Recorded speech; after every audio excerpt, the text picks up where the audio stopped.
Job 13:4. But ye are forgers of lies, ye are all physicians of no value. Brakatha Yahweh, Brakatha Yahweh Shai, Brakatha Yahweh, Brakatha Yahweh Shai, Brakatha Yahweh, Brakatha Yahweh Shai. Double honors unto the apostles and the elders. Salutations to all my fellow laborers doing this work in truth and sincerity, risking their lives and their freedom to do so now more so than ever. To the scattered elect that are scattered around the four corners of the earth, that be like unto the speckled bird, the Israelite foreigners. And to the Akwath that are listening and learning, to you I say Shalom. This is your brother Malcolm from the branch of the Great Millstone here in Chicago.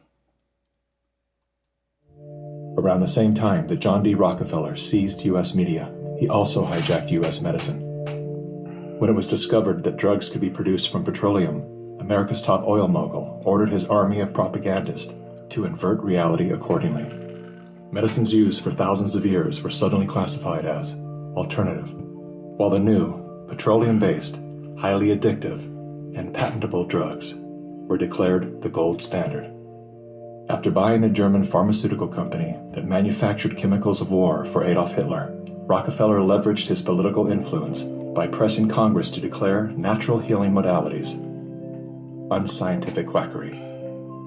Rockefeller then took control of the American Medical Association and began offering massive grants to top medical schools under the mandate that only his approved curriculum be taught.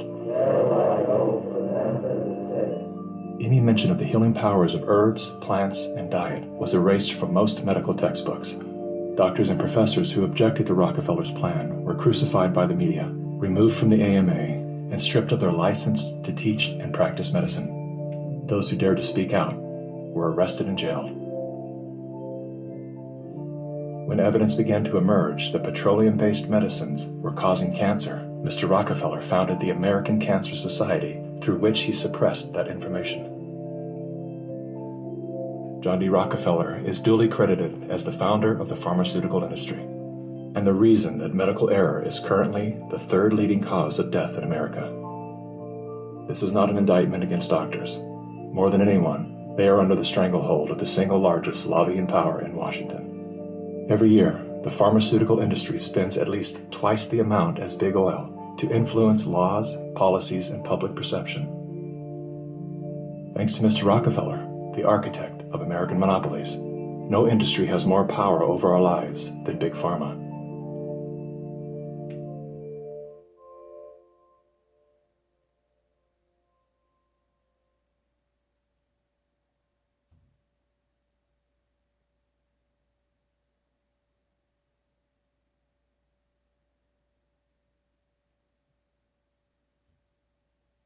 The very word secrecy is repugnant in a free and open society, and we are, as a people, inherently and historically opposed to secret societies, to secret oaths, and to secret proceedings.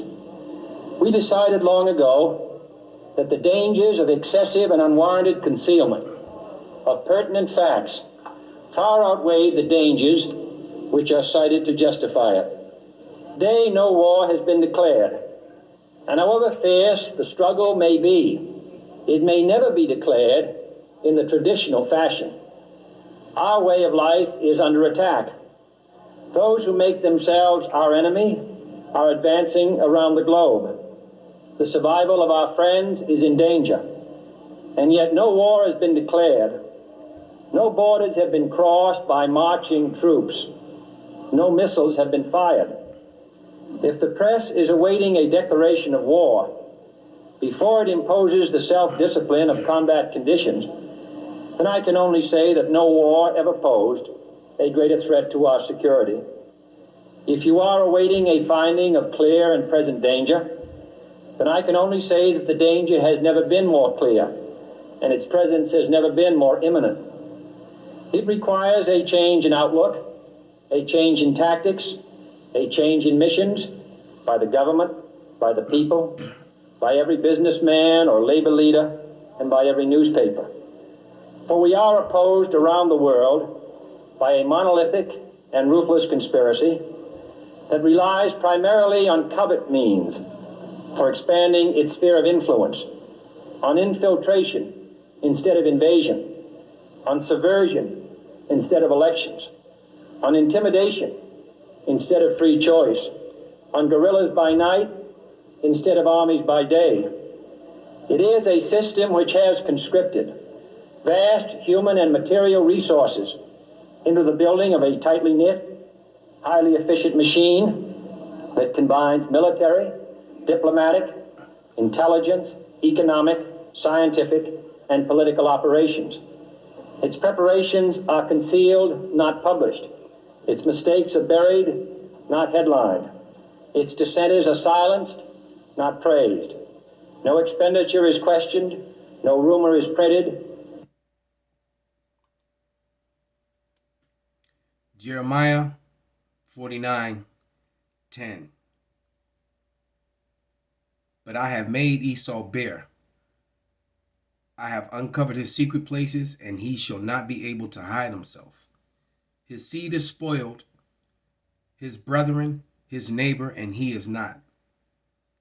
Leave thy fatherless children, I will preserve them alive, and let thy widows trust in me. For thus saith Yahweh, behold, they whose judgment was not to drink of the cup have surely drunken. And art thou he that shall altogether go unpunished? Thou shalt not go unpunished, but thou shalt surely drink of it. For I have sworn by myself, saith Yahweh, that Basra shall become a desolation, a reproach, a waste, and a curse, and all the cities thereof shall be perpetual waste.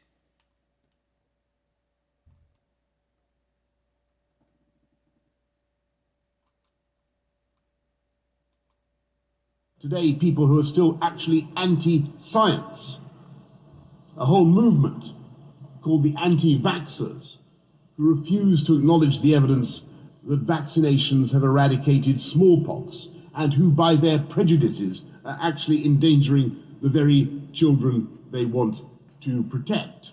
And I totally reject this anti-scientific pessimism. I'm profoundly optimistic about the ability of new technology to serve as a liberator and to remake the world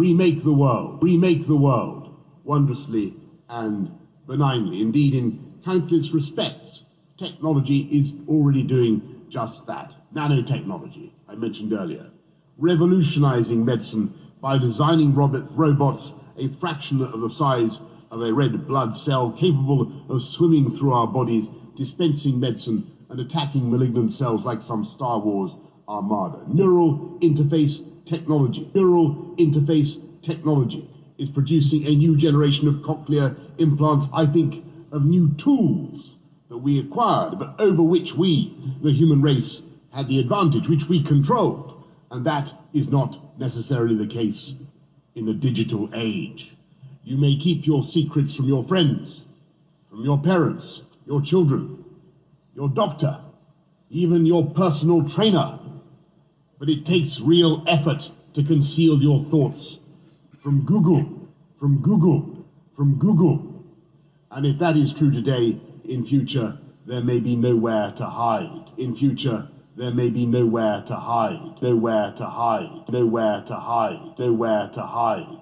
Smart cities will pullulate with sensors, all joined together by the Internet of Things.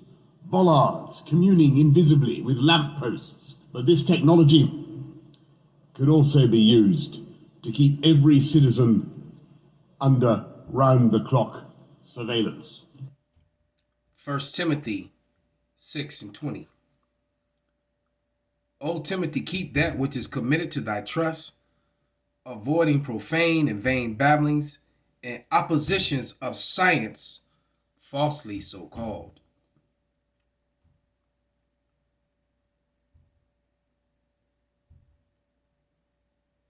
Isaiah 63:1. Who is this that cometh from Edom with dyed garments from Basra? This that is glorious in his apparel, traveling in the greatness of his strength. I that speak righteously, mighty to save. Wherefore art thou red in thine apparel, and thy garments like him that treadeth the wine vat? I have trodden the winepress alone, and of the people there was none with me. For I would tread them in my anger, and trample them in my fury, and their blood shall be sprinkled upon my garments, and I will stain all my raiments. For the day of vengeance is in my heart, and the year of my redeemed is come. We are living in the last moments of the last days in the rulership of Esau, Edom, the so-called white man. And he is coming down with great wrath because he know that he have but a short time.